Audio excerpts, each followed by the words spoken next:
pequeno estudo aqui, um pequeno comentário aqui que eu gostaria de trazer para os irmãos, é com respeito a essa questão do fermento que foi colocado dentro das Escrituras, porque a nossa finalidade é entender a palavra do Eterno. Só que para nós entendermos a palavra do Eterno é aquilo que eu sempre falei nos vídeos. Nós temos que tirar todo o acréscimo, todo o fermento que foi colocado pela Igreja Católica e pelos os escribas, né, quando eles traduziram as Escrituras.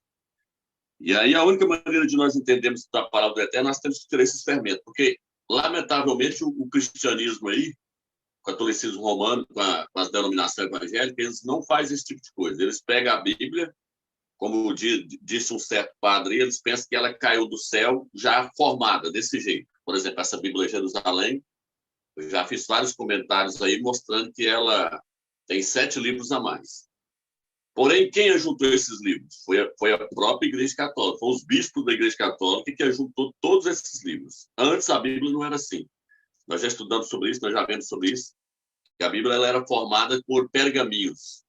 E aí chegou numa certa altura que eles resolveram juntar esses pergaminhos. E aí eles formaram a Bíblia. A palavra Bíblia significa biblioteca, uma pequena biblioteca. Só que quando eles fizeram isso, eles acrescentaram livros heréticos junto com livros inspirados pelo Eterno. Vou até ler um versículo aqui, no livro de Timóteo, que diz assim, 2 Timóteo 3, versículo 16. Toda escritura é inspirada pelo Criador e útil para instruir, para refutar, para corrigir, para educar na justiça, a fim de que todo homem do Criador seja perfeito, qualificado para toda boa obra. Então aqui ele começa dizendo que toda escritura é inspirada pelo Criador. Só que os evangélicos e os católicos, eles pensam que quando esse texto está se referindo, eles pensam que está se referindo a toda a Bíblia. Não. O que o texto está dizendo é que toda escritura é inspirada pelo Eterno, mas toda escritura que saiu da boca dele, toda palavra que saiu da boca do Eterno. Mas nem tudo que está aqui saiu da boca do Eterno. Saiu da mente de muitos homens profanos que trouxeram heresias que arrebentou com a palavra do Eterno. Fermentos foram lançados aqui dentro, que fez com que as pessoas hoje não entendam mais a doutrina do Eterno, as verdades do Eterno. Criaram doutrinas com versículos acrescentados. E aí eu quero mostrar isso para os irmãos. Nossa posição. Eu lancei um vídeo aí, onde eu mostrei que o capítulo 1 de Gênesis, ele não bate com o capítulo 2. Ali eu mostrei essa contradição. Por quê? Porque se fosse inspirado pelo Criador, não pode entrar em choque. Um capítulo tem que encaixar com o outro. Um versículo tem que testificar com o outro. Os dois não podem entrar em confronto. Só que o capítulo 1 ele entra em confronto com o capítulo 2. Eu mostrei lá uma suposição lá, não vou pegar todas as passagens aqui para não tomar muito tempo, mas o que acontece? No capítulo 1 fala que primeiro o Criador criou os animais, para depois criar o homem. Quando nós chegamos no capítulo 2, é totalmente ao contrário. Fala que o Criador criou primeiro o homem, depois criou os animais. E isso é o que é o correto, porque o homem é a obra-prima do Criador. Então, o capítulo 2 é o capítulo correto. Ele começa, o livro, na verdade, começa no capítulo 2, versículo 4. Até que a palavra Gênesis significa origem, é a origem de tudo, o primeiro livro.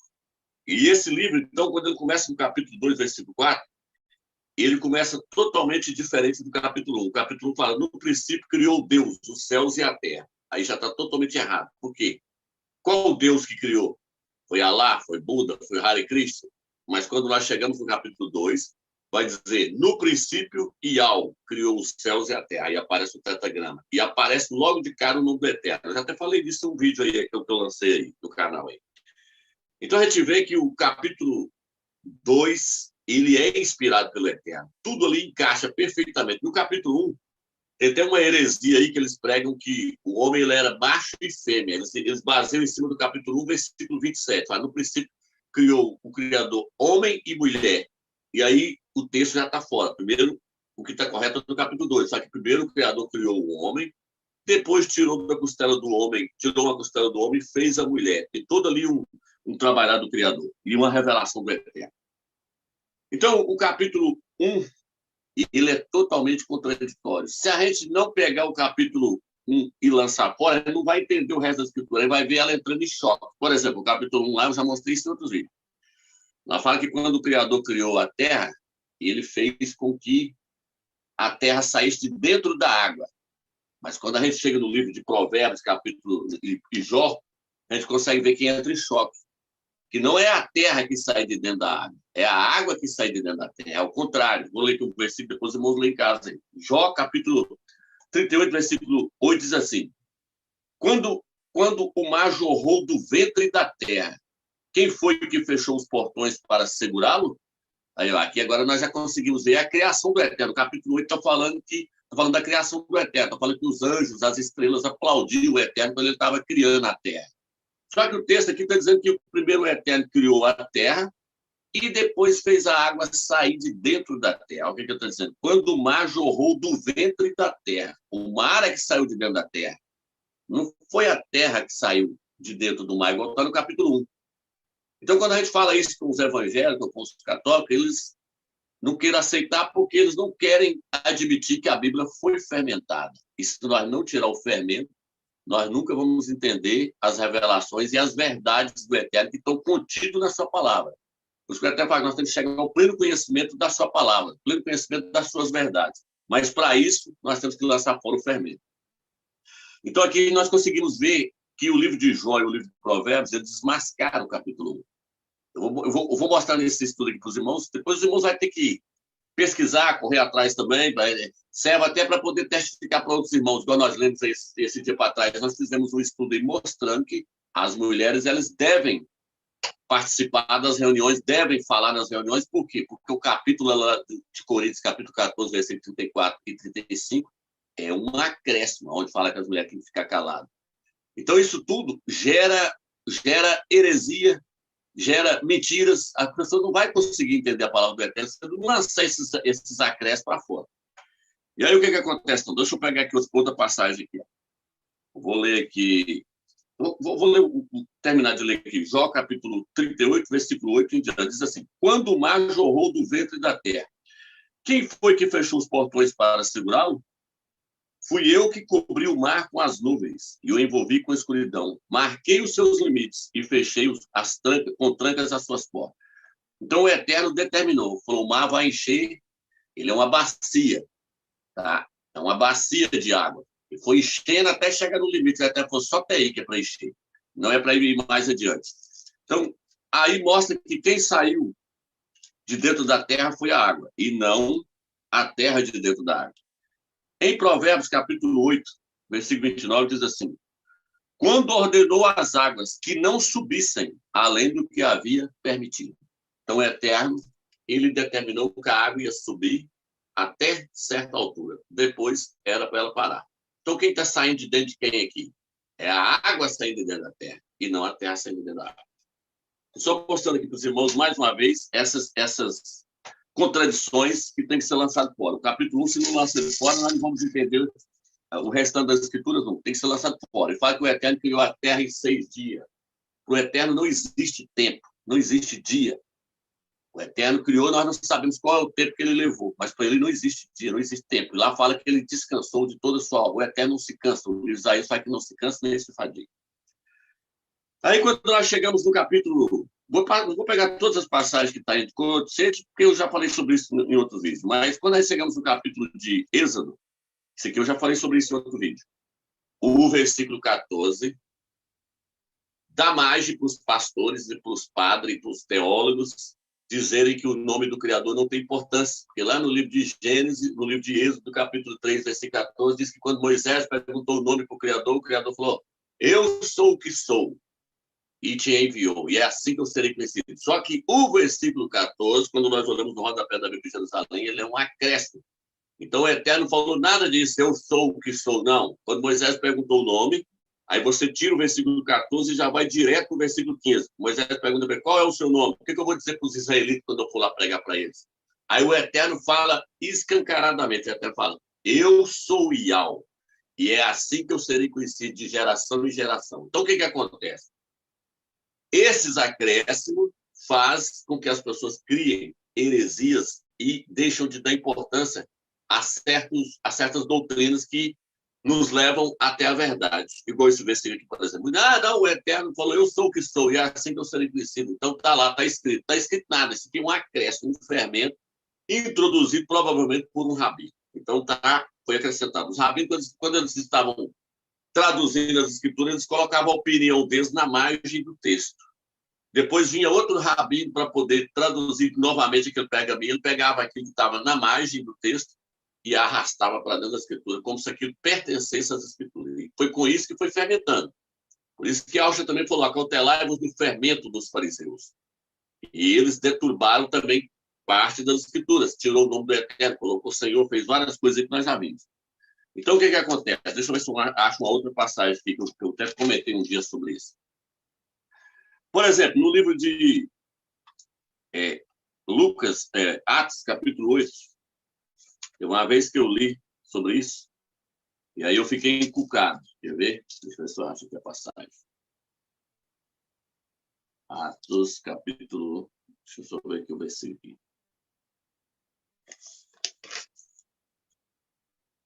Atos 8:16. Aqui diz assim.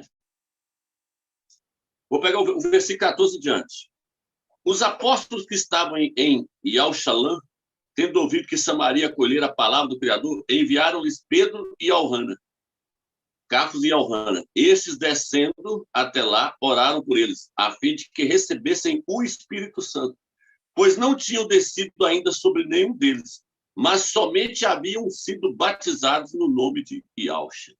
Aqui o texto está colocando que o nome de Yalcha é inferior ao próprio Espírito do Eterno, e que o nome não tem tanta importância. Virou que falou aqui, ser emergido. Eles simplesmente haviam sido somente batizados no nome de Yalcha, colocando como se o batismo no nome de Yalcha não fosse algo importante.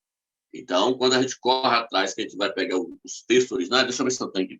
Esse versículo, ele está entre parênteses, em algumas Bíblias, versículo 16. Então, o que acontece? Leva as pessoas a acharem que ser emergido no nome de Yalcha não é tão importante, que o versículo 16 está dizendo isso, pois não tinham descido ainda sobre nenhum deles.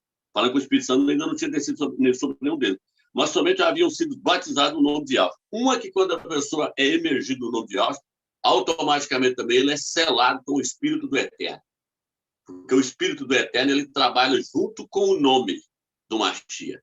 Os dois, quando a pessoa invoca o nome do Mashiach sobre a vida de uma pessoa, ele está invocando o próprio Espírito do Eterno sobre a vida daquela pessoa. Aqui não, aqui separa o nome do Espírito do Eterno. Jamais o Eterno ia fazer esse tipo de coisa. O Eterno, ele trabalha junto com o nome do Filho dele. Tudo é feito por meio do nome de Yahweh. Só que o texto aqui, o versículo, está descredibilizando o nome do Mashiach. Outra heresia que entrou, por exemplo, foi Mateus 1, versículo 23. Nós já vimos aí que Maria deu o nome para o Mashiach de Emanuel. Quando nós chegamos no livro de Lucas, nós vemos que aquilo é um acréscimo, porque lá não tem a passagem, lá não tem esse nome. Emanuel não aparece no livro de Lucas. Aparece só em Mateus, capítulo 1, versículo 23. Por isso que hoje o cristianismo está adorando Emanuel. Por quê? Porque o catolicismo romano acrescentou esse versículo dentro do livro de Mateus, que seu nome é Matite Ial. Então, um acréscimo, um fermento, ele vai levando as pessoas tudo para o caminho errado. As pessoas vão se desviando totalmente das verdades do Eterno. Hoje está aí o anticristo, aí, que tudo aponta que é Emmanuel Macron, com o nome que está no livro de Mateus, e as pessoas estão adorando então, esse nome aí, que é o nome do anticristo, o nome do filho de Satanás. Faz louvores para esse nome, nós já fizemos vídeos aí falando sobre isso. Pessoas cantando louvores para esse nome. Por quê? Porque eles não se atentaram para isso. E Yahshua falou, o reino dos céus é semelhante ao fermento que a mulher tomou e misturou no meio da farinha. O fermento é a Igreja Católica, ela que colocou esses versículos, ela acrescentou esses versículos, ela deturbou esses versículos. São Jerônimo ele fez um estrago. Jerônimo foi um dos que mais acrescentou coisa dentro das Escrituras, foi Jerônimo. Então, uma outra questão, por exemplo. Mateus, capítulo 28, versículo 19. Nós já lemos várias vezes sobre esse texto aqui. Ó. Mateus 28, versículo 19, manda ir e batizar as pessoas no nome do Pai, do Filho e do Espírito Santo. Hoje, para quem já se aprofundou nisso e sabe que foi Jerônimo que acrescentou. Por que eles fizeram isso? Eles acrescentaram para poder dar margem para a heresia que eles criaram, que é a doutrina da Trindade. A Igreja Católica criou a doutrina da Trindade no ano de 381, pelo Papa São Damasco e o Imperador Teodósio. Aí, para eles sustentarem essa heresia deles, eles falaram, nós temos que acrescentar lá, para batizar no nome do Pai, do Filho e do Espírito Santo. Então, esses fermentos arrebentou com a igreja, arrebentou com todas as verdades que o Eterno tem para nos revelar. Porque a imersão não é para ser feita no título de um Deus pagão, porque não existe trindade. Então, nós já vimos dizer que o batismo é feito no nome de Yahshua. Atos capítulo 2, 38, Atos capítulo 8, Atos capítulo 10, Romanos capítulo 6, versículo 4. E aí, quando a gente vai aprofundando, por exemplo, a gente chega lá no livro de 1 a João, capítulo 5, versículo 7. Nós já falamos sobre isso também. Há três que testificam no céu: o Pai, a Palavra e o Espírito Santo. E estes três são um. Aí, quando você vai nos rodapés das Bíblias, tudo está escrito. Esse versículo não consta nos manuscritos originais. Mas o que ele está fazendo lá? Fermento colocado pela Igreja Católica. É um acréscimo colocado pela Igreja Católica, para poder as pessoas crer num Deus pagão, para as pessoas crerem na Trindade, coisa maligna, coisa que veio lá da Babilônia. Então, para nós, se nós quisermos as verdades do Eterno e compreender a palavra do Eterno, nós temos que lançar fora todos esses fermentos. Aqui, uma suposição. Marcos, eu creio que eu também já falei sobre isso aqui em outros vídeos. Marcos, capítulo 16, versículo 9, diz assim: ora, tendo ressuscitado na madrugada, tal. Quando nós pegamos o capítulo 16, versículo 9 em diante, ele vira e fala assim: todo aquele que crê e for batizado será salvo. Quem não crê será condenado. Ele está criando uma doutrina, falando que as pessoas só serão salvas se elas forem batizadas. É um acréscimo. O capítulo 16, do versículo 9 em diante, no rodapé da Bíblia de Jerusalém, no rodapé de outras Bíblias, tudo fala que aquele versículo, tudo ali para frente, é acréscimo feito pelo homem. Então está criando uma doutrina, mostrando que a salvação é através do batismo. A salvação não é através do batismo. O batismo é uma ordenança que o Eterno nos deu e nós temos que fazer. Mas a salvação ela é pela fé e ela é pela predestinação. O batismo nós temos que fazer ele, que é de suma importância. Foi o Eterno que designou para todas as pessoas serem batizadas. Só que aqui o versículo está forçando as pessoas a interpretar de uma forma. Por quê? Porque foi alguém que foi lá com o seu pensamento lá. Quem não for batizado já está condenado. Então, vamos escrever aqui. Acrescentou. Então, irmãos, dessa forma fica complicado. Por quê? Porque é muito fermento. E o que nós temos que fazer? Tirar todo esse fermento. De um lado, queiram endeusar o próprio Mashiach. Do outro lado, quer colocar ele simplesmente como um homem mortal. O livro de Lucas, por exemplo, tem um acréscimo que muitas pessoas não sabem, onde fala que quando Yahshua... Essa foi a única passagem do livro de Lucas que eu achei como acréscimo, não achei mais nada. Fala que quando Yahshua chorava, ele suava sangue. Isso está registrado no livro de Lucas, capítulo 22, versículo 43 e 44. Se os irmãos quiserem ir anotando, depois os irmãos anotem aí. Ou volta o vídeo, né, e acerte. Então, ele não suou sangue coisíssima nenhuma. É um acréscimo. Lucas 22, versículo 43 ao 44. Lá fala que quando ele estava orando, a sua agonia era tamanha que ele chegou a suar sangue. Não, isso aí é acréscimo. No rodapé da Bíblia de Jerusalém, na própria Bíblia de Jerusalém, eu acho que ela lança esse versículo, já lança fora. Lucas 22, versículo 43 e 44. Quando você vai conversar com uma pessoa que é unicista, que prega que o Filho é o próprio Deus encarnado, eles vão lá e pegam passagens que foram mudadas as traduções ou foram acrescentadas para poder dar base na doutrina que eles estão pregando. Igual, por exemplo, quando nós chegamos no livro de Atos, capítulo 20, versículo 28, lá diz assim: Deus comprou a igreja com seu próprio sangue. Isso na Bíblia Almeida. Quando você vai na Bíblia Jerusalém, fala: o Criador comprou a igreja com o sangue do seu próprio filho. Aí já mudou. Por que que foi lá e colocou Deus comprou a igreja com o seu próprio sangue? Para poder pregar que o Filho é Deus encarnado. Então, essas coisas, esses fermentos, arrebentam com tudo, porque não deixa as pessoas verem que Yahshua é 100% homem. No livro de Timóteo, aqui, ó, capítulo 3, aqui, ó, capítulo 3, versículo 16, diz assim, ó, seguramente grande é o segredo da piedade. Deus foi manifestado na carne. Isso é em certas traduções. Ó, Deus foi manifestado na carne, justificado no Espírito, aparecido aos anjos, proclamado às nações, crido no mundo e exaltado na glória. Mas a Bíblia de Jerusalém não fala que Deus foi manifestado na carne. Ela fala, ele foi manifestado na carne, justificado no Espírito, aparecido aos anjos, proclamado às nações, crido no mundo e exaltado na glória. Ele quem? Yahshua. Porque o Criador não precisa ser justificado. Então, quem precisava ser justificado era Yahshua. Yahshua veio como homem e foi justificado. E ele era 100% homem.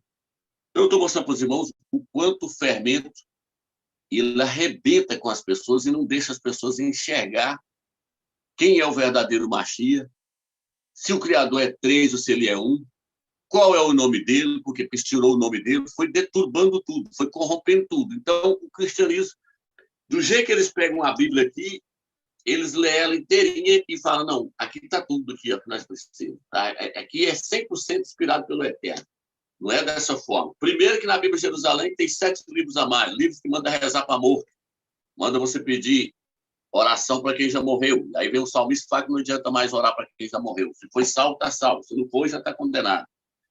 Então, tudo isso tem que ser lançado fora.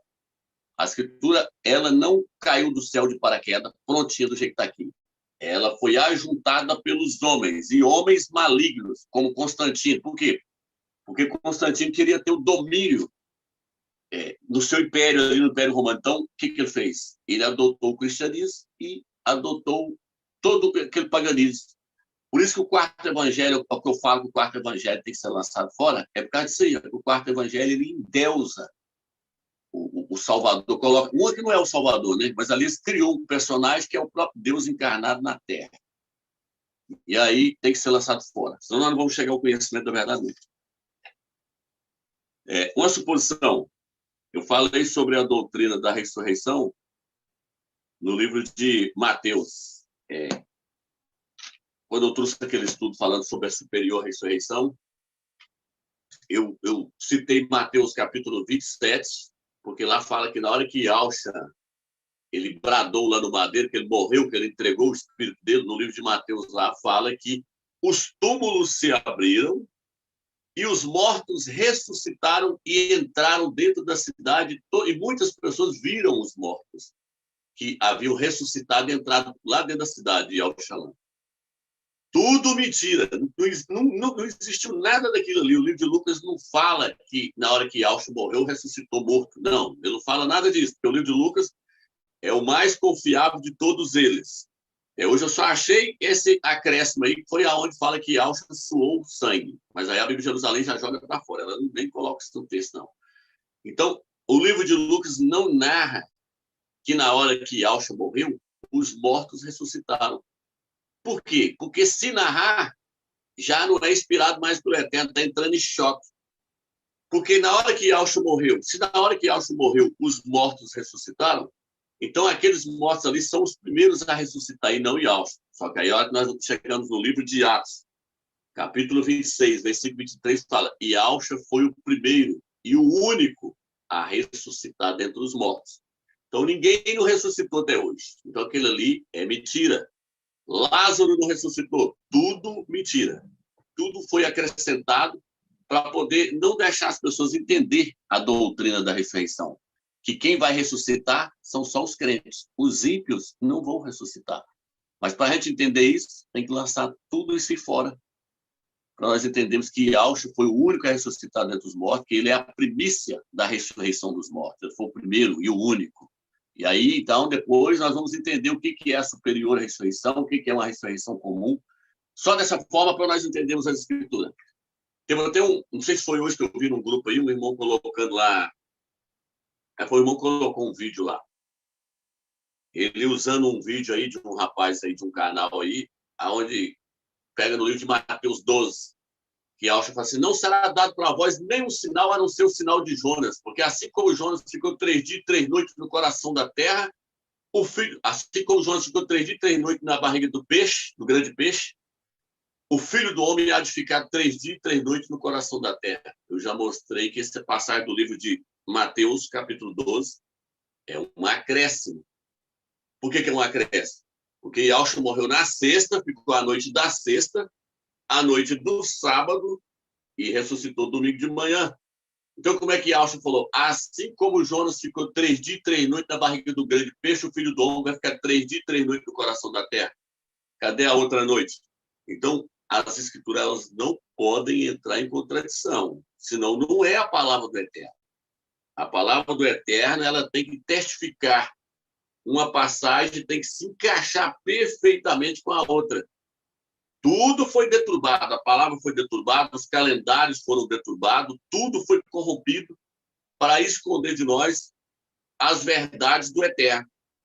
As verdades de que ele é um só, que ele não é três, de que seu filho é 100% homem. Então, esse quarto evangelho ele veio para ocultar Yahshua como homem, e ele veio para apresentar um outro Mashiach, que é Deus encarnado. Então, tem que ser lançado fora. Esse é o falso evangelho com esses fermentos que os pastores estão pregando hoje nas denominações. Jamais eles vão chegar ao conhecimento da palavra do Eterno, ao conhecimento da verdade, se eles não lançar fora o fermento que a mulher colocou.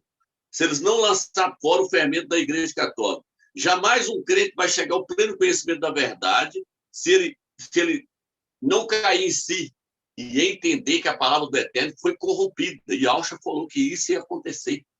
As escrituras têm várias contradições, tem muitos erros dentro da palavra do Eterno, mas se nós buscarmos entendimento, nós vamos entender qual livro é inspirado, qual versículo é inspirado e qual que não é. O apóstolo Paulo disse assim, o homem espiritual, ele julga todas as coisas, e por ninguém ele é julgado. Ele lê um livro e lê outro livro e fala, esses dois livros encaixam. Ele lê um versículo aqui, lê outro versículo e fala, esse aqui encaixa. Aí ele vai lá e olha, esse aqui não está batendo, então tem algo errado aqui. Tem algo errado. Ele tem que procurar um tal erro, tem que procurar se aquilo está entre parênteses, se foi acrescentado ou se não foi. Uma suposição para os irmãos entenderem. Apocalipse, capítulo 1, versículo 4, aqui. Ó. Isso aqui é um acréscimo. São várias passagens, irmão. Várias, mas muitas passagens. Apocalipse, capítulo 1, versículo 4, diz assim. E ao Hana, as 7 igrejas que estão na Ásia, a vós, graça e paz da parte daquele que é, aquele que era e aquele que vem, da parte dos 7 espíritos que estão diante do seu trono. Se os irmãos pesquisar isso aqui, e pesquisar o capítulo 1 também, versículo 8, eu sou o Alfa e o Ômega, diz o Senhor Deus, aquele que é, e aquele que era, e aquele que vem, o Todo-Poderoso.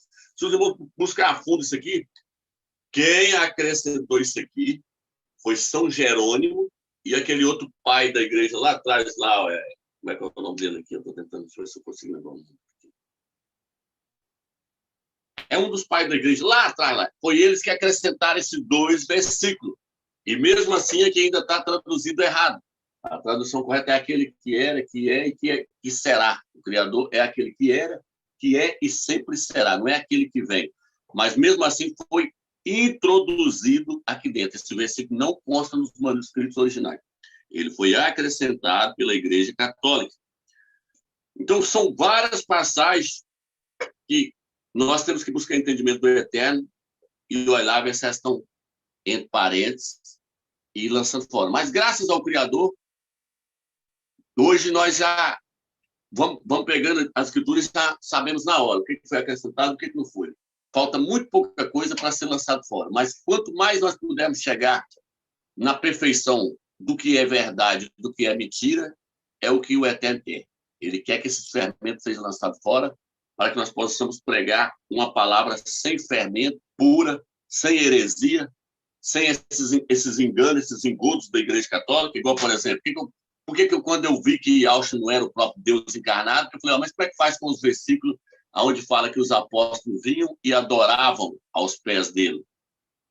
Eu peguei e corri atrás de outras traduções, como a Bíblia de Jerusalém, como a Bíblia das Testemunhas de Jeová, como a NVI e outras traduções aí, a King James.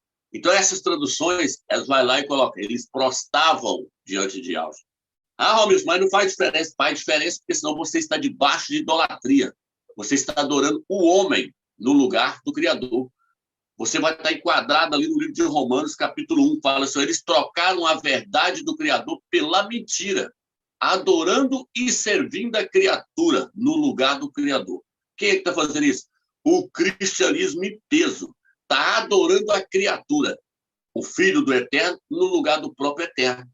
Então, eles trocaram a verdade do Criador pela mentira, a mentira dos homens. Os homens introduziram a mentira e as pessoas aceitou sem pesquisar, sem correr atrás. Então, quando nós nos deparamos com os pastores hoje, eles não querem conversar com a gente nem 5 minutos. Por quê? Porque na hora que ele virar para o Filho é o próprio Deus encarnado, está escrito na Bíblia aí que as pessoas vinham e adoravam ele. Aí você pega uma Bíblia igual a Jerusalém e fala, então lê nessa. Lê nessa outra aqui, lê na King James, lê naquela ali. Esse dia mesmo, minha irmã agora mandou um versículo para mim, que realmente, lá no livro de Hebreus, fala assim, e todos os anjos de Deus, na Bíblia Almeida, todos os anjos de Deus o adorem. Né? Todos os anjos do Criador o adorem. Venham, prostem-se diante dele e o adorem. Só que a mesma referência no Salmos 97, versículo 7, fala, e todos os anjos prostem-se diante dele. Prostem-se diante dele em sinal de reverência. Então, os anjos não estão cometendo idolatria adorando o Filho, porque prostrar é uma coisa, adorar é outra. Por isso que Yahshua falou, somente a Yahweh adorarás e só a ele prestarás culto. Se você adorar Yahshua, você está debaixo de idolatria. E aí você chega no livro de Gálatas, que está escrito, os idólatras não herdarão o reino dos céus. Então, tudo isso faz diferença. E, tudo vai fazer, e a diferença vai ser demonstrada quando nós chegarmos lá. Por isso é importante nós buscarmos entender as traduções, saber se elas foram traduzidas corretamente, comparar uma tradução com a outra. Não vou ler aqui mais as passagens, mas aqui, nesse próprio livro que eu escrevi, né, quem já leu aí, viu aí que os erros de traduções, eu coloquei tradução verdadeira e tradução errônea. Tradução verdadeira e tradução errônea. Por quê? Porque o catolicismo romano quer forçar as pessoas a crer na doutrina que eles criaram no ano 325 depois do Machia e no ano 381. No ano 325, eles bateu de frente com Eusébio ali, bateu de frente com, não sei se foi, não estou lembrando qual que é o nome do teólogo aqui. Ele que estava correto, ele pregava que o Filho era 100% homem, mas aí Constantino bateu de frente junto com os bispos da Igreja Católica, jogou ele para fora e falou, não, o Filho é Deus encarnado. Então, nós vamos pregar assim agora. Por isso que nós vamos colocar o quarto evangelho dentro da Bíblia, porque ele prega que o Filho é Deus encarnado. No princípio era o verbo estava com Deus e o verbo era Deus. Então, nós vamos colocar esse evangelho aqui dentro. Pronto. Já colocou as pessoas tudo debaixo de idolatria, adorando o homem no lugar do Criador. Depois criaram a doutrina da Trindade, acabou de afundar todo mundo debaixo de idolatria. Depois colocou Maria é mãe de Deus. Então, um abismo foi levando a outro abismo, um erro foi levando a outro erro. Se eles parassem, os crentes ali, parassem e meditassem na palavra do Eterno, parece que não está batendo com o que Paulo Shaul falou. Isso aqui também está entrando em contradição e fosse lançando fora, o fermento não teria entrado. Mas tudo foi permissão do Eterno, para que agora, no final dos tempos, a igreja de Filadélfia arrancasse fora todo esse fermento aí e passasse a ter o entendimento correto da palavra do Eterno. Porque só vai entrar no reino só aqueles que tiverem lançado fora o fermento. O povo, quando saiu do Egito, o Eterno falou, vocês vão sair e não vai levar fermento nenhum. O fermento é para ser lançado fora. Então, para entrar na terra da promessa, igual eles saíram para poder entrar na terra da promessa, eles não poderiam levar fermento. O fermento tinha que ser lançado fora. Para entrar no milênio, não vai entrar quem está fermentado, quem está debaixo de idolatria, quem está no engano, quem não sabe quem é o Criador, está fora. Tem que chegar ao conhecimento exato de quem é o Filho do Eterno e quem é o próprio Eterno. O Eterno é Yahweh, seu nome. E o nome do seu filho é Yahshua. E não existe 3, só existe 2. A imersão é feita no nome do filho, não é feita no nome de 3. Só aí, pronto. A pessoa que fez isso, chegou nesse entendimento aí, ele já está meio caminho andado.